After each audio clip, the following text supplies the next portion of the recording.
এক ছিল ছোট্ট একটি গ্রাম। সেখানে থাকত টুনটুন নামের এক সাহসী বিড়াল আর তার আদরের বাচ্চা মিঠু। টুনটুনের পৃথিবী ছিল মিঠুকে ঘিরেই।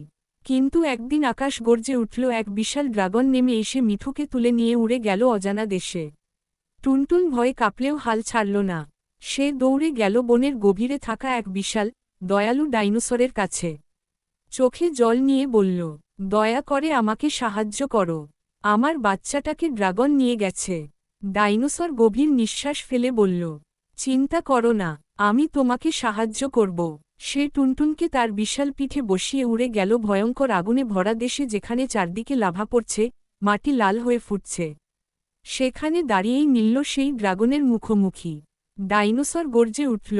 ড্রাগন আগুন ছুড়ল, কিন্তু ডাইনোসর তার শক্ত পাথরের মতো শরীর দিয়ে টুনটুনকে রক্ষা করছিল। প্রচণ্ড লড়াইয়ের পর ডাইনোসর ড্রাগনকে পরাস্ত করল এবং খাঁচা থেকে উদ্ধার করল ছোট্ট মিঠুকে।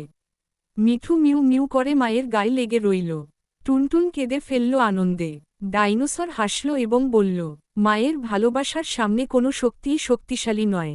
টুনটুন, মিঠু এবং সেই দয়ালু ডাইনোসর তিনজন মিলে আবার সুখে ফিরে গেল ছোট্ট গ্রামে। কিন্তু কেউ লাইক আর সাবস্ক্রাইব করল না।